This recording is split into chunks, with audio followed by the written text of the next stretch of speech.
ఈశ్వరుడు అనగా ఏమిటి? Who is Ishvara? సకలైశ్వర్య స్వరూపుడే ఈశ్వరుడు. Ishvara is the master of all Aishwarya. ఇది 6 రకమైనటువంటి గుణములతో కూడి ఉంటున్నది. God has 6 attributes.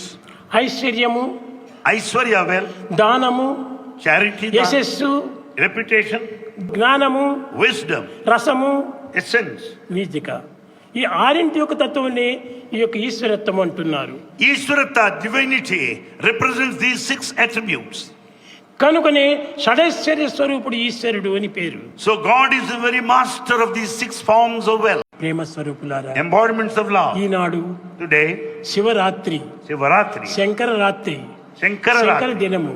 And this is auspicious శంకరుడు అనగా night. చెప్పినని శంకర అనగా శం అనేటువంటిది చాలా దివ్యమైనటువంటి యొక్క భావము. Shem, the divine thought, divine చిదానందము, thought, eternal bliss, ఆత్మానందము, the bliss of the self. ఆత్మానందమును కర అందించేటువంటి వాడు శంకరుడు. Shankara passes on the bliss of the self to everyone. అలాంటి శంకరుణ్ణి మనం హృదయం నందు ఉంచుకొని We have Shankara in our heart, ఆత్మానందాన్ని, the bliss of the self, బ్రహ్మానందాన్ని, the supreme bliss, నిత్యానందాన్ని, Eternal పరమానందాన్ని, supreme అద్వైతానందాన్ని non-dual bliss. మనం అభివృద్ధి పెంచుకుందాం. We have to develop them more అప్పుడే and నీవు more. మానవత్వాన్ని, పూర్తి సున్నితమైనటువంటి మానవత్వాన్ని గడిపిన వాడవుతావు. Then only the human life becomes sacred and redeemed. బయట చూస్తే చాలా నైస్ గా కనిపిస్తారు, People appear very nice externally.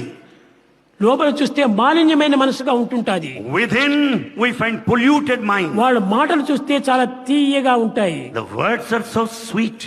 మనసు చూస్తే మహా రౌద్రంగా ఉంటుంటాది. Mind is full of anger and fury.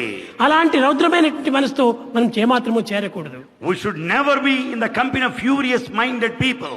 అలాంటి వారితో చేరటం చేతనే ఈనాడు సంఘం అంతా కూడా ఈ విధమైన దుర్మార్గంగా మారిపోతుండాలి. The community, the society has turned like this as we find today. ఇన్ని చదువులు చదివి ఏమి ప్రయోజనము? What for all this modern education? చదువులు చదివి చాలా వివేకి అయి మగిడి తండ్రి కూడా మందమతుడు. One may be highly intelligent having acquired the modern knowledge without awareness of the self. ఎంత చదివి ఏ నీతి ఉన్నను హీనుని గుణము మానలేడు. A mean man would never give up his mean behavior in spite of his high knowledge. తరచి చదువ తర్కవాదమే కానీ పూర్ణ జ్ఞానం ఎప్పుడు పొందలేడు. The education may help you to argue with each other, but it will never help you to have awareness. ఇది కాదు చదువు యొక్క లక్షణములు.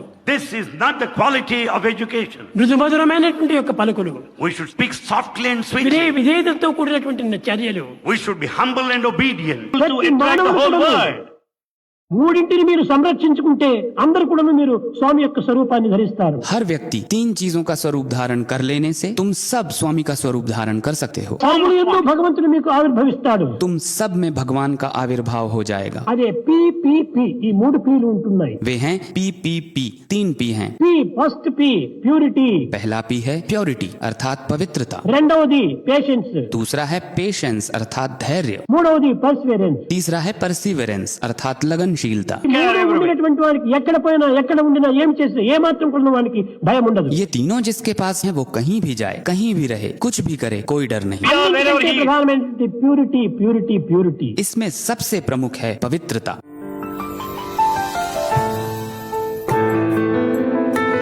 ఎవరిని ప్రేమిస్తున్నాము? किससे प्रेम कर रहे हैं? ఎవరిని ప్రేమించటం లేదు. किसी से हम प्रेम नहीं करते. మన హృదయం నుండి నిండినటువంటిది ప్రేమ ఒక్కటే. हृदय में एक ही प्रेम भरा हुआ है. ఆ కావాల్సినంత ప్రేమ నీ దగ్గర ఉంటుండాలి. దినమునకు 10 మందికైనా పంచుకో. जितना चाहिए उतना प्रेम तुम्हारे पास है. हर दिन कम से कम 10 लोगों को तो बांटो. ప్రేమ స్వరూపులారా, प्रेम स्वरूपों, ఈనాడు మీరు చేయవలసింది ఒక్కటే, నాకు ఇవ్వవలసింది కూడా ఒక్కటే. आज तुम्हारे लिए एक काम है, मुझे एक चीज देना है. అన్ని దేశములు, सभी देश, అందరూ, అన్ని మానవులు కూడాను सभी लोग సుఖ శాంతులను అనుభవించాలి అని కోరండి. सुख शांति का अनुभव करें, ऐसी प्रार्थना करो. లోక సమస్త సుఖినో భవంతు, అన్ని లోకములు బాగుండాలి. सारा जग सुखी रहे. ఇంత విశాలమైనటువంటి ప్రేమను పెంచుకోవాలి. प्रेम को इतना बड़ा करना है.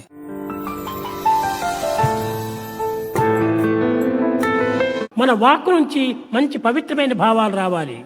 Our words should certainly reflect good thoughts behind. అట్లు లేకుండా దుర్మార్గమైనటువంటివి, బాధించేటువంటివి, అపహరించేటువంటివి చేయకూడదు. We should never resort to evil behavior and evil దీని thoughts. వల్లనే వేదములందు కూడా చెప్తూ వచ్చింది, help ever hurt never. Veda says, help ever, hurt never. పరోపకార పుణ్యాయ పాపాయ పరపీడనం అన్నది. Virtue means helping others. It's the worst of the sins if you harm anybody. వేదం ఎన్ని విధమైనటువంటి ఒక పవిత్రమైన భావాలంతా ఉచ్చరించుకుంటూ వచ్చింది. Veda went on emphasizing, repeating sacred thoughts.